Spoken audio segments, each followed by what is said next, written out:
1908 дугаар оны намар халахын эрдэнэ дайчин хошойчин ханд орж Бээжин дэх манжийн хууль цаазны яамд хүрэлцэн ирлээ. Нэгэн учир битүүлэг хэргийн учир хүрээнээс дуудагдсан ханд орж манж төшөмдийн шийтийг хүлээн сууж байлаа. Түүнд авчирч өгсөн цартай зүйлийн бүтээлгийн тэрээр элдв хар сэжиггүй авлаа. Энэ нь түүний хүү Дэнзэн Жамс агийн толгой байлаа. Уйлж хайлж цорхирэн халгалахын харахаар зэхэж суусан залхай манж нарын гордлогыг Монгол ноён тас цохиж шүд зүүн биеэм барьж хүүгийнхэн толгойг өргөн манжин яамнаас гарч одсон билээ. Манж нараа юуны учир ямар зорилгоо чухам ханд дуржванд зориулж хүний ёсноос гадуур энэ зүйлийг хийвэ.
Чингис хааны алдан ураг Батмунх Даян хааны отхон хүү Гэрсэнз Жалайр хон дайчин 16 дахь үе Эрдэнэ дайчин Чингэн ханд орж Бээжин хотыг зорин явж байна.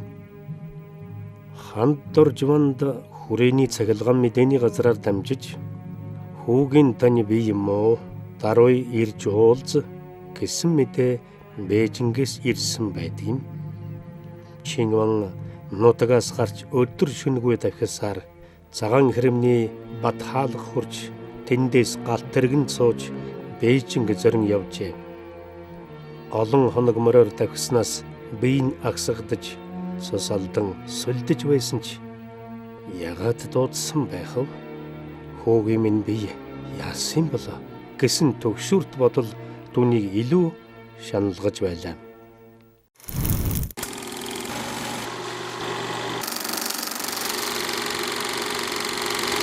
Доржийн ханд дорж 1869 онд төрсөн. Бага наснд нь эцэг нь нас орсон учраас өвөг эцэг цэрэн дорж банкын халамжин дор ном эрдэм төрийн ухаанд боловсрчээ. 1892 онд өвгийнхөө хошоо чин банкын зэргийг үе залгамжилсан. Манжийн засгийн үед хошуу захирагч аймгийн туслагч Жанжны авдыг хашиж байжээ. 1911 оны үндэсний эрх чөлөөний хөдөлгөөний гол санаачлагч удирдагч. 20 дугаар зууны эхэнд Төв Аз дахь Оросын гадаад бодлого энэтхэг дэх Британийн эзэн тгүүрний ашиг сонирхлыг хөндөх болсон тул англичууд Оросын эсрэг холбоотон хайж байлаа. Энэ үед дотоод дон эрчимтэй шинжилэл хийж Аз дахь манж гүрний орон зайг нөхөн эзлэхийг чармааж байсан Япон улсын Солонгос дахь сонирхол Манжуур дахь Оросын нөлөөлөлтөй мөн харшилдах болсныг англичууд анзаарч 1902 онд Япон улстай холбоотны гэрээ байгуулсан юм. Ийхүү Оросын эсрэг цэргийн үйл ажиллагаанд Японоос дэмжлэг хүлээх эрхтэй болсон англичууд 1904 оны 1-р сараас төвдөд цэргэлэн халдаж Лхаст тулж ирлээ. Тэгэхэд 13 дугаар далайлам Төвдөн Жамц Ботолын орднон шүн дөлөөр орхиж Бурятад сонит хамб агвандорживэр газарчлуулан Оросын цагаан хаанаас өмгөөлөл ирэн Монголд ирлээ. Далай ламтан их хүрээ, заяин хүрээ, дайчин вангийн хошооны вангийн хүрээнд нэлээд удаан заларч байгаад буцахад нь ханд дорж Чинван төрүүлсэн хэтийн тусыг бодолцсон дунд аг дэнзэн жамцыгаан дагалдуулан мордуулжээ. Инхүү явуулснаас хойш 2 жилийн нүр үзээд байх үес анх шашин номын эрдэм суралцуулахар илгээсэн хүүгийнхээ талаар битүү хатуу жигтэй мэдээ аваад манж гүрний нийслэлийг зорин яван энэвэлээ. Хандван Бээжинд Юмхэ гүний сүмд Монгол лам нарын дуугаад их журганд бараалахын өмнө дотоод сайд 85-тай уулзахаар марилнаа.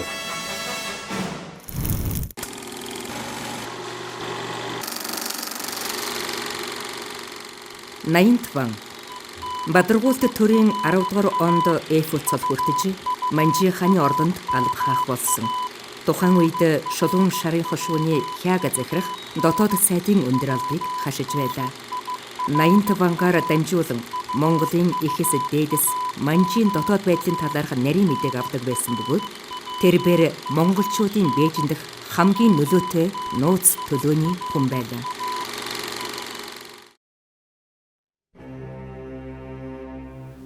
Хүүгийн минь талаар ууггүй хөөцөлдөж сэтгэлээ нин чилээсэн танд гүнээ талрах. Хүүг маань суллах багчсан найдлага байна уу да тэгэхэд. За маруханда Далай ламтан утаагаас хүртэл заргын яамд хүсэлт өргөсөн. Яамнаас хариу өгөхдөө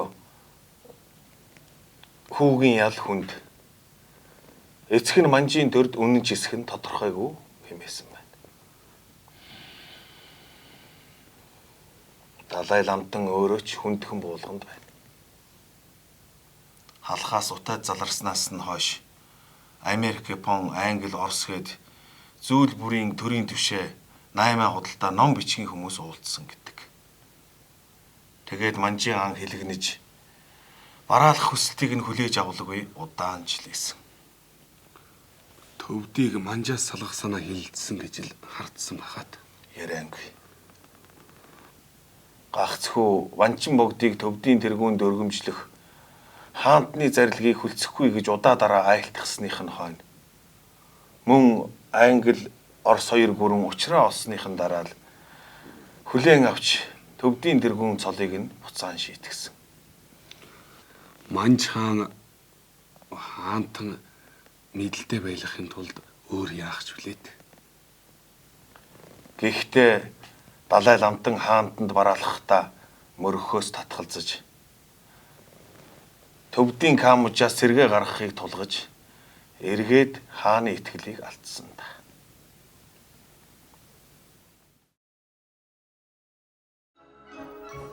Английн цэргийн төрөлтөөс дайжсан Далай лам төвдөн жамц 1904 онд их хүрээнд залрахад 8 дугаар богдож явцсан том хотогт түүнийг тоссонгүй.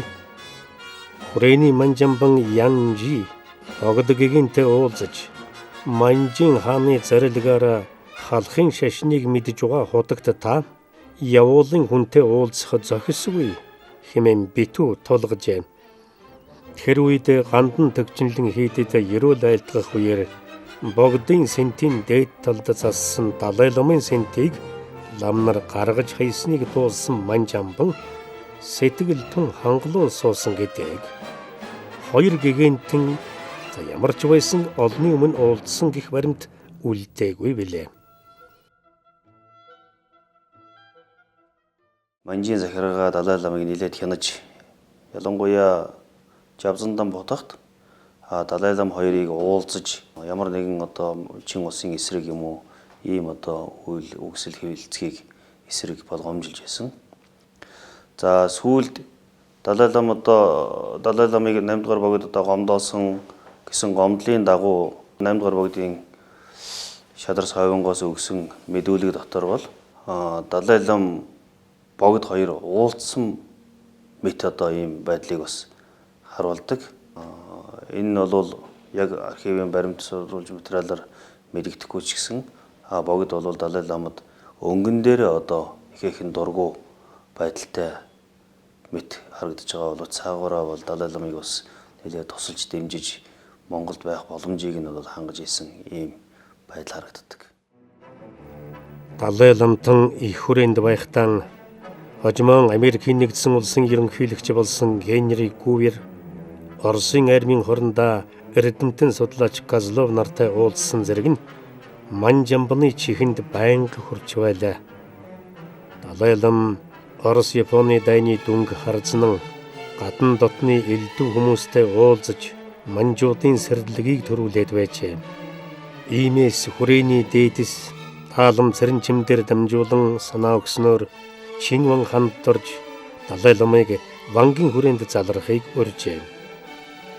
1905 оны намар Далай лам Вангийн хүрээнд заларч эрдэмт Аграмба Дандрын номын эрдэм ухаан мэдлэгийг бишрэн шүтэж түнд шавьоржээ.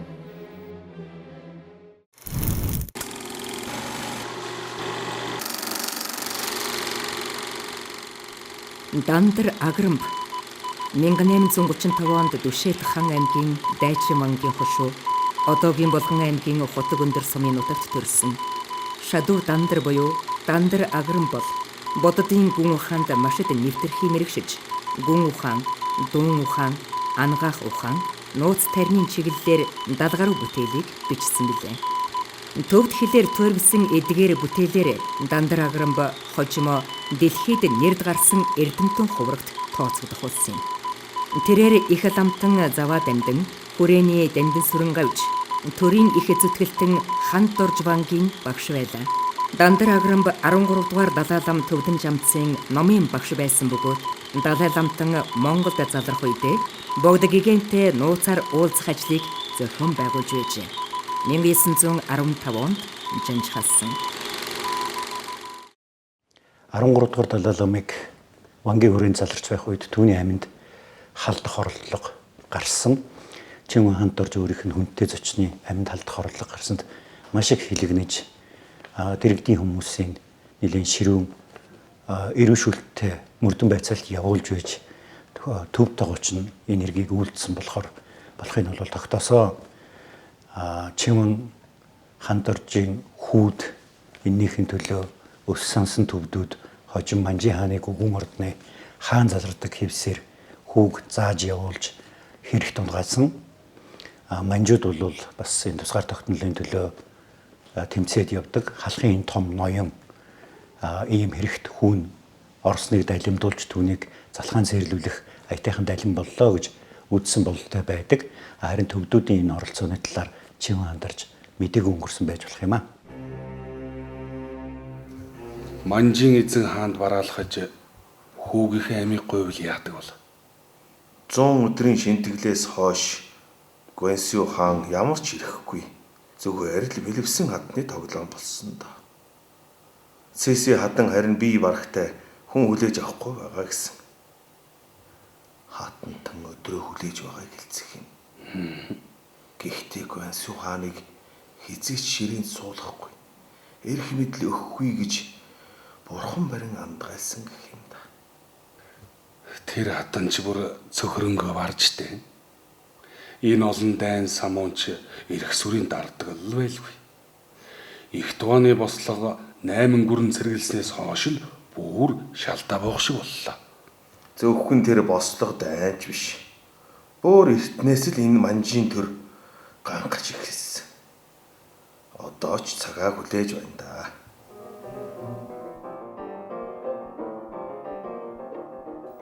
Хоёр зууны турш гаднах ертөнцөөс тус гарлах бодлого баримталж ирсэн Манж гүрнийг дэлхийн эзэрхэг гүрнүүд хүчээр нээх хэд хэдэн дан өдөөж эдгээрт Манжууд удаа дараалан ялагдсан билээ. Үүний үр дүнд Хонконг төвдийг Англи, Вьетнамыг Франц, Шандун, Синдаог Герман, Макаог Португал, Солонгос Ляодоны хойг Манжуурын өмнөд хэсгийг Япон, хойд Манжуурыг Оросын нөлөөнд алдсан юм. Барууны орнууд хоцрогдсон, суларч туйлсан Манжгүрний өргөн зах зээлд худалдааны хяналт тавихын тулд төлсөн дээрх дайнуудаас хамгийн алдар тань хар тамхины дайм байсан билээ.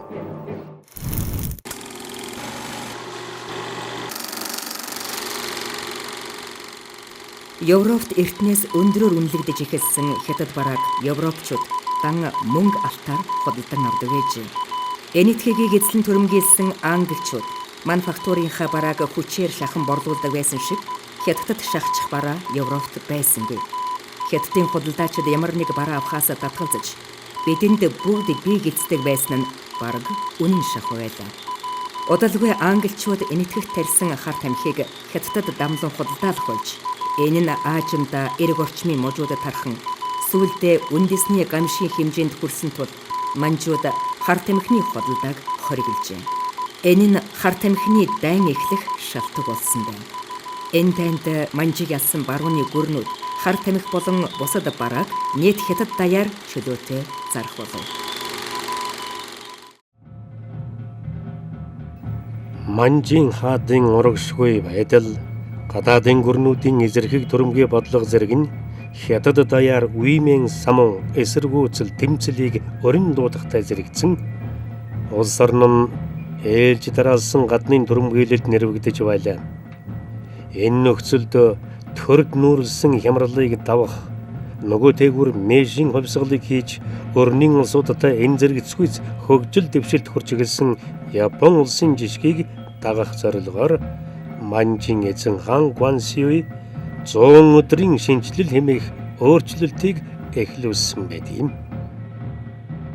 Тэгээд тэр 100 өдрийн шинжилгээд тэгээд тэр нь явж болов одоо Манжийн шин засгийн бодлого болж хувираад Манжийн шин засгийн бодлого Монголд одоо их шууд нэвтрүүлэх ийм л үйл ажиллагаа эхэлсэн.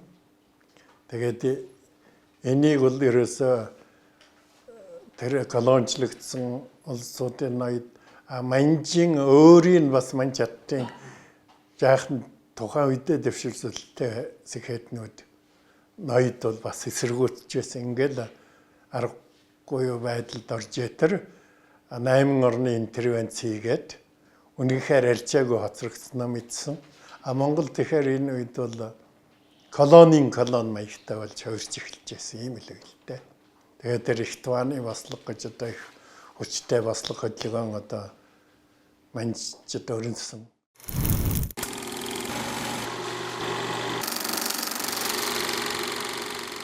Их туаны баслага Манжийн төрийн арчаагүй байдал болон гадаад гүрнүүдийн дээрэнгүй бодлого олон нийтийн дургүйцлийг хөдөлгсөний улмаас 1898 онд Хятадын хойд хэсэгт дэгдсэн бослого.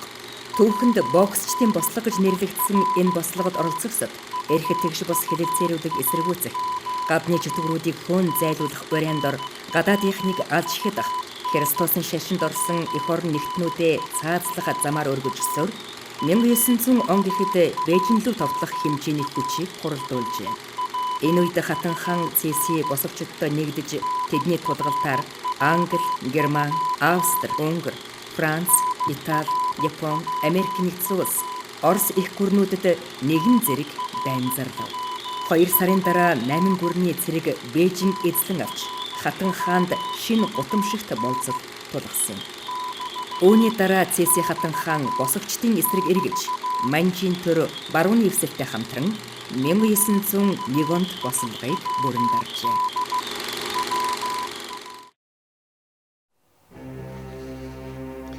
Их туаны бослогын дараанаас л чухам манжууд шин засгийн бодлого гихчээр хэрэгжүүлж эхэлсэн нь одоо бүр Монголд дээр доргүй олныг төгших хэмжээнд хүрээд байна. Төгшихч багдаад байна вантам. Эхлээд Тарэлэнгийн хятад баахан авайцсан. Дараа нь уул уурхаа ухаж эхэлсэн. Одоо бүр хятад хүнийг монгол хүнтэй гэрлэхийг цаазалсан хоригоо цуслах дээрээ тулах шиг. Энх хамглан хааны тогтоосон хоригуудаас одоо бараг л юм үлдсэнгүй дээ. Нөгөө хятад иргэн Манж амны зөвшөөрлгүй Монгол газар зорчихгүй. Зорчсон ч 3 жилээс илүү суухгүй гэдэг ч өөр илэрсэн. Цааш суулаач 3 удаагаас илүү сонгохгүй гэдгийг өөр эрт мартсан бол л да. Мөхс миний л ухснаар одоо манжууд хэрэг зайлахаа хэлцэхтэй Монгол биш Хятадд илүү талтай шийддэг болоод удаж байна. Гэхдээ тэгээд л вантар минь олон ноёдын твчээр барагдаад засаг халах хүртэл санаа хилцэх дээр тулаад байна шүү дээ. Та бүхний байдлыг ойлгож байгаа. Та гихтээ маргааш яамд бараалахдаа айдуу байхыг хичээх түн. Төргөн загнаж хэрхэвч болохгүй. Баг чадгавай горьдлого буй хэмээн бодном. За. Ийхүү 20 дугаар зууны ихэнх үе гэхэд гадаадын эзэрхэл төрөмгийлэлд доромжлогдсон дотооддон дэмжлэгэн алдсан бүрэн хятадчсан манж гүрэн суурин унах нь тодорхой болж энэний зөвхөн цаг хугацааны асуудал болоод байлаа. Чухам ийм цаг үед нэгэн учир битүүлэг хэрэгээр Шинвэн ханд дорж манжийн төрийн хууль цаазны яамд мориллоо. Манж төшмөдийн өмнө сандарч, мэгдэж, уйлж, унжилгүй зүрх зоригон чонголон хайртай хүүгийнхэн толгойг сартайн өргөж гарсан хандман алмагдаж мэгшсэн хянартан муусан Хятад манж нарт мууган битгий үзүүл мэгшилтгэн болцгоо гэж зандраад мордсон гэдэг. Хөрсөн хүүгийнхэн толгойг идэ будаа мэтэр засч эцэгтэн барьсан энэ жигшүүрт үйлдэл хүн төрлөختний түүхэнд өөр гарч байгаагүй болов.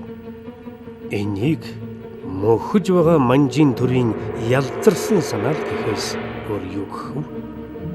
Манжууд өөрсдөд тэн сөргөлдсөн сурвалжит Монгол ноёныг мохоо зориг тавьсан ч үнэн хэрэгтэн манжийн эсрэг Монголын тус гар тогтнолын төлөө насан туршдаа тэмцэх эрд зөрөгт нэгэн Монгол эрийн зүрх сэтгэлийг эргэлт буцалтгүйгээр хурцлж өгсөн юм. Манж Хятадын майланган шахаа марлыг жигний мөр хаалганаас нааш халахын нутаг хизээч гიშгүүлэхгүй. Хизээч